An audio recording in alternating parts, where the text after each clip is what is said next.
It's Jen Suzuki, and I'm in the industry. I meet some of the greatest leaders out there, dealer execs, dealers, GMs, and I'm bringing them in the studio to talk to me about what's making their business pop, what's accelerating their growth. I'm sharing my own personal strategies for your sales teams, so I'm ready to get after it. Are you? Well, welcome back, listeners, to Dealer Talk with Jen Suzuki podcast. We're in season 22 right now, and I'm very excited to share my guest, Rob Cochran. He is the chairman and CEO of Cochran Automotive Group. Now, this is one of the top 50 dealers in the country. In fact, I would fact check and say it's 39th in the nation. 19 franchises, 34 stores, mostly in PA and Ohio. And also, congratulations. In 2025, Rob is going to be the NADA Vice Chairman. Welcome, Rob. Thank you, Jen. It's great to be with you today. Thank you.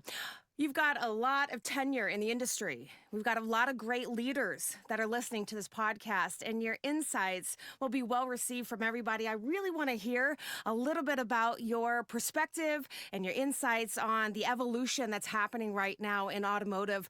There's a lot of things that change in the landscape. There's a lot of advancements in technology right now. Everybody's AI, AI, AI. Everybody's wanting more EVs to go out, and we are seeing the rise. It has been a big focal point, for quite some time. And I wonder, from your perspective, we've seen a lot of dealers have to make a lot of changes to not only their properties, but in just even the mindset and even the way that we continue to sell to customers and being able to showcase that we have EVs and even just knowing about the products and putting those kind of sales classes out there for the teams to stay on top of everything. What do you think that dealers need to do to be prepared for the next decade? Well, with respect to EVs, I think the next decade's a broad question. There's a lot of other trends that we need to be focused on. Certainly with EVs, there's continued training. There's an understanding and a connection with the customers. There's connections with the EV leaders, and be it environmental or other progressive units within our communities that we serve, and engaging with them and how we get these products to market. It's all of that, and it's store by store training, but more so from our standpoint, it's understanding what the customer wants, be that an EV, be that a hybrid, an ICE engine, whatever that is. We need to be prepared to meet the customer where they want to be met. Agreed. So you think there's other big changes out there that we should be more focused on? What are they? Well, the EVs, I would say midterm, and there's been a lot of, certainly the last few years, and where the government mandates, and in a lot of cases the retail body has been stuck in between government mandates, the OEMs trying to conform to these government mandates. What's it mean for us at the retail level? It changes state by state, market by market. The calculus has gotten far too complex, and I hope that there's some sanity that comes to those that are in positions of influence to calm this down and get it aligned around the customer. But beyond the EVs, technology-wise, the autonomous technology, the ADAS, what that means for our customers, what are they going to want? How might that influence maybe the second half of that 10-year time frame?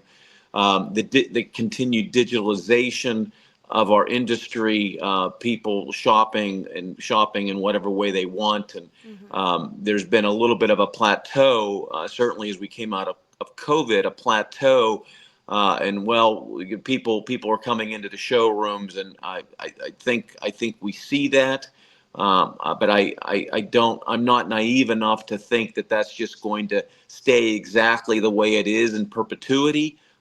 So with more technology and with more customers coming in, more younger customers coming in, they're going to want to meet us in different places, and we need to be in a position to meet them again where they want to be met. The China impact and the impact on the OEMs globally, as the global marketplace is reshaped, whether it's China or whether it's other new entrants. It's not just China. Other new entrants coming into the industry what that means for the OEMs that we are aligned with, and most in the U.S. are aligned with, what pressures they may be feeling. They're feeling more pressure on a global scale than I think many of them have felt in some time. How might that reshape what the industry looks like in 5 to 10 years, and what we need to do at the retail level to pivot and be nimble enough to be aligned, and that all those things, right? There's all these forces out there, and Yes. ultimately it brings us back to saying we have to be focused on our customer. Mm-hmm. If there's one assignment we have, and there's one objective we have at the ground level, at the retail level, at the grassroots level, is we are the relationship builder with our customers.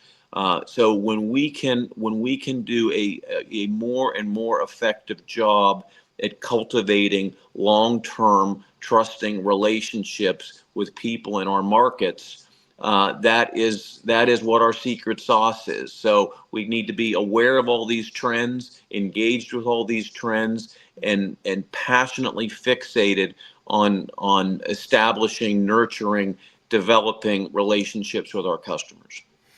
I couldn't agree with you more. And I'm in dealerships every single week, and I'm with the front lines in both service and sales.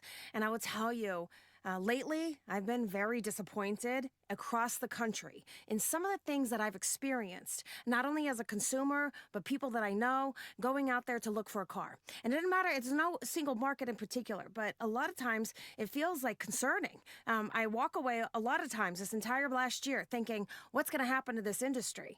Because a lot of the front line who's representing these multi-million-dollar brands, a lot of times they're not getting trained. They're not educated on consumer experiences. And when you say we got to meet the customer where they want to be met, that can be a variety of different ways. They're going to call, they're going to go through a digital retailing tool, they're going to send in an internet lead, they're going to walk in the front door, they're going to be a referral, there could be coming through the service department, a million things. With all these different pathways, managers even have to be really dialed in. But quite frankly, they let off the gas, in my opinion, on a lot of the digital retailing tools since COVID because the doors were swinging. And now the doors aren't swinging.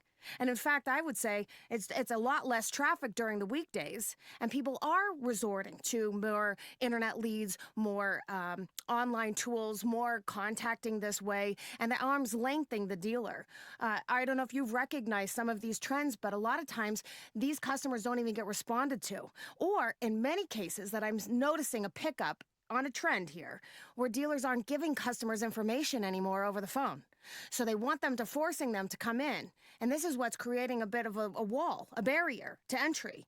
And I think a lot of times it ties back to, well, when do you wake up and say, hey, things are changing? Hey, the customer wants something new. Hey, we have to modify our business. It's like when you get into the trenches and you're in the thick of things and you got customers in and out and you got a lot of things going on, it's hard to step back and say, hey, the business is changing, the people are changing, we need to change. How does it work in an organization as large as yours? And I don't know if you see some of these trends, but how do you get your arms around this? Because if we don't treat the customers the way, I'm talking VIP and above, a luxury feel in every single dealership. If we don't do this on a broader scale across the country, I worry for what happens next. Well, I think that can be said for any business, any retail segment, right? Whether it's automotive or any segment, those that treat the customers the best are going to win. So if there's a portion of the market and the portion of the industry that are not effective at treating their customers, those customers will end up migrating to those that are taking better care of them. We pride ourselves on transparency, on being open. That's part of our culture, being open with our customers, being open with our team members, recognizing that we do, there within all the interactions that we have, there will be some that we drop the ball on. We're clearly imperfect, and we strive to get better every day, and that's part of the iterative process of going in, looking to improve, having metrics, all of that. And I think the industry is pretty good at that. The industry is pretty good at the metrics. It's the longer term Yeah. metrics and the longer term focus where I think the industry has historically not been as good as it could be. And I think in a lot of cases, the OEMs help drive that. The culture of the industry in many cases is driven by OEMs Mm-hmm. chasing 30-day targets, Mm-hmm. tying our margins into the 30-day targets. There's not a big incentive for a great 10-year relationship, right? Understood. There's a great incentive to hit your objective right now this Right. month. Yes. So that is what the people in the industry historically hear. That's what they've been developed on. Not that we don't need to have a great month this month, but there's a bigger picture and where we're going. In our case as an organization, and how we can wrap our hands around our customers and really create something from a great, from an experiential standpoint, longer term. We have a long ways to go. Mm-hmm. We're not perfect. We've got a long ways to go, but from my standpoint, that's really what the directive is. So how do you nurture loyalty in an organization as large as yours? If the long-term play here is, and I agree with that, is we got to continue to be there in front of the customers that are buying. And a lot of it has to do with service department. And of course, the service departments have been flooded more now than ever, Hmm. and people hanging on to their cars, and they are putting out a lot of customer pay in a lot of cases because they hung on to these things, are out of warranty. But, this is where I see an influx in the interest of going after more service customers as part of a traditional sales process now, and even having closers and full-time salespeople on the drive. But how do you encourage or support, even incentivize your internal teams to focus on loyalty? And what does that look like? And you might have advice for other dealers, because I can tell you this is one of these things that is a pain point. Well, it starts with looking at things differently. Um, the more that the industry historically, based on the way the OEM system and the dealer system, the dealers and therefore the people within the dealerships have not been motivated, incentivized to Mm-hmm. think long term. And because of that, there's not, there's not an abundance of longer term thinking. It is growing, and I think Mm-hmm. the leading retailers and the leading dealer groups have always demonstrated that. And I think the industry is catching up, um, and that's where my confidence comes with it. But in order to do that, in order to think longer term, you have to think somewhat differently. Mm-hmm. And that is that, that to me, that's one of the things I preach to our company. How do we think differently?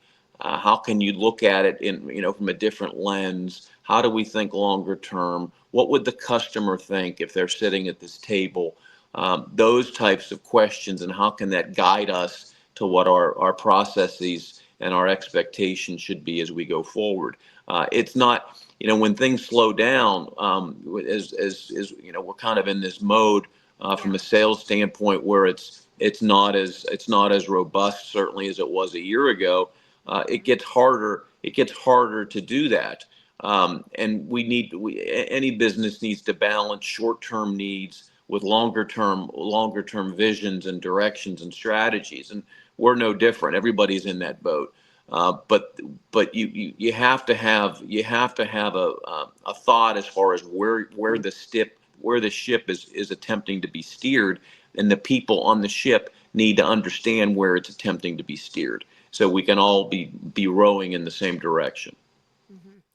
Well, I agree with you. It's a top priority, in thinking about long term success and dialing into those relationships with your customers and spending a little bit more time with them and remembering things about people and staying connected. I definitely think that that's the big play. Outside of that, what else would you say is one of these growth strategies that you are embracing, or that even you see on the horizon as, hey, that's a flag? We need to bring awareness to this in our company. What would it be? Well, One of the technologies, right? Artificial intelligence. Potential threats, potential Yes. opportunities. How do we get ourselves around? How do we use these technologies that are out there and growing? In a lot of cases, technologies that we're not even aware of. There's smart people thinking about what things can be like in 2 years that haven't even 2 years, 3 years, 5 years that haven't even really hit our radar yet.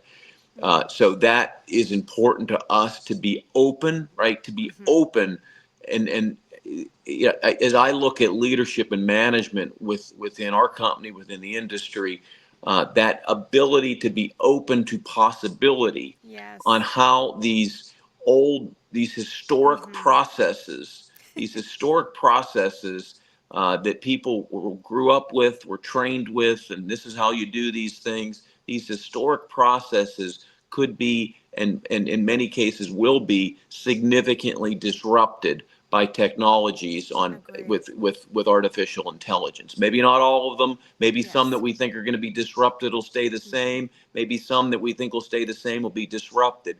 But we just need to be open to Mm-hmm. that things in some ways will be much different in 3 years, 5 years, 7 years, and we don't want to, on an adoption curve, we don't Mm-hmm. want to be in the 90th percentile. We want to be, in some of the, we may not want to be the first ones on the bus, but we don't Mm-hmm. want to be the last. That's a fact. So that's the important balance that we look at, and how do we evolve the model? How do we evolve the model for our customers' benefit, to connect better, to create relationships, long-term relationships, and how do we evolve the model for ourselves to be more productive? And as we get more productive, it becomes better for our team members and certainly better for us from an investment standpoint. Mm. Is there anything top of mind that you're seeing that you're dialed into right now or that you're hopeful for that will enter the market and change maybe some of the biggest challenges that we're facing inside the dealership?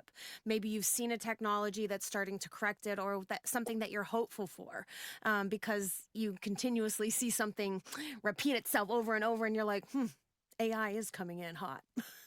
Well, I mean, just simple things where you're seeing a lot of the initial AI technology is around phone systems. And Yes. I think those phone systems have been a traditional pain point. You use the word pain point. They have Mm-hmm. been traditionally pain points within retail automotive. So I'm optimistic that with the technology that is being introduced, and probably all the vendors out there that have that, I'm not receiving any referral fee on it, but Mm-hmm. it really is there is a opportunity for us and for the industry to provide customers more access to what they're looking for via phone calls, than in large regard the industry has been able to provide. I know from our company's standpoint Mm-hmm. that it is an opportunity and one that we're looking at. Mm-hmm. Can I ask you something more specifically on that? Because I'm curious. Are you talking more service or sales?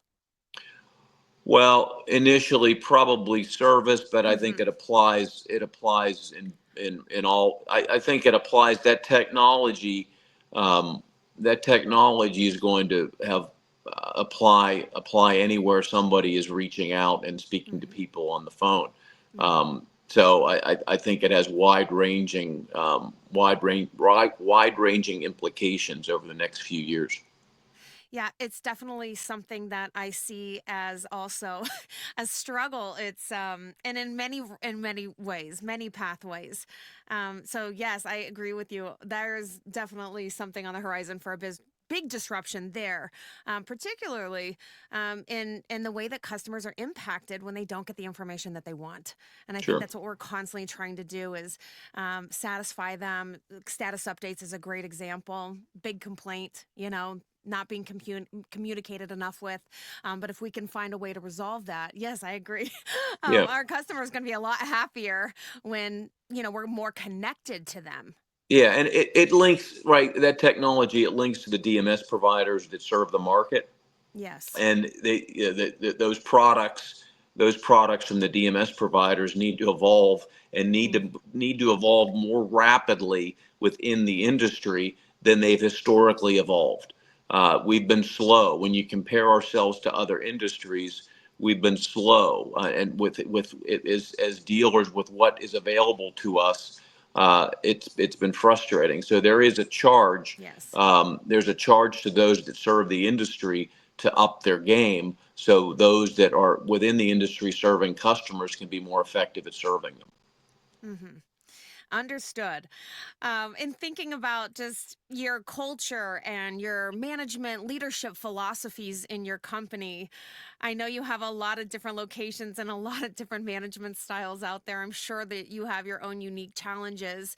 Tell me more about your leadership philosophy and maybe even how you see it going forward in the next couple years. And there oftentimes are strategies that have to be modified and adjusted based on what customers want and even the technologies that become readily available. Is there anything top of mind that kind of ties back to your leadership, your philosophy, your management style, and things maybe you're employing to align with that excellence across the board?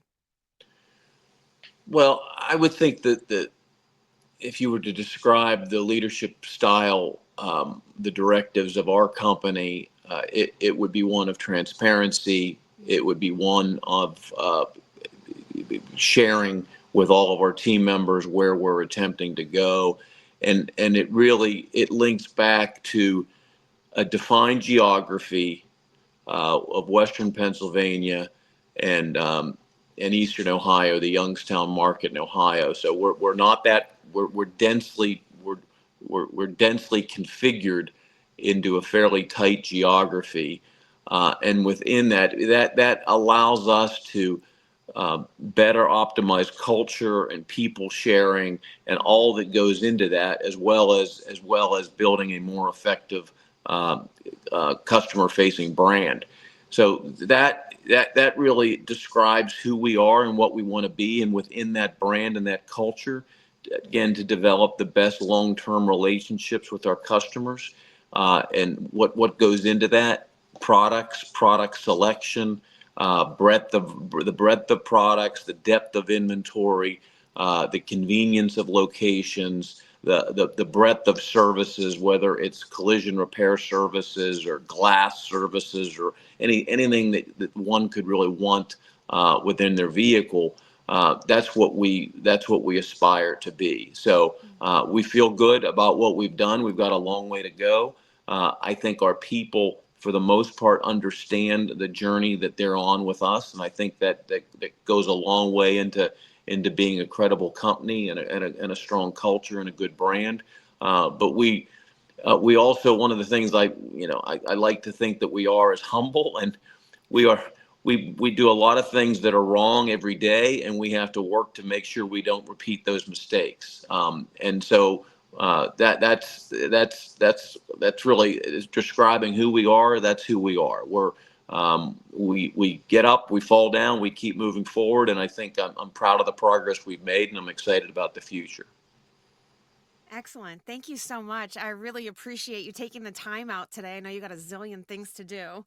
But, we've got a large audience here and people are listening. And I think that we all have to come together and work together, to survive, you know, to, Well, to, it's we can speak about surviving. I think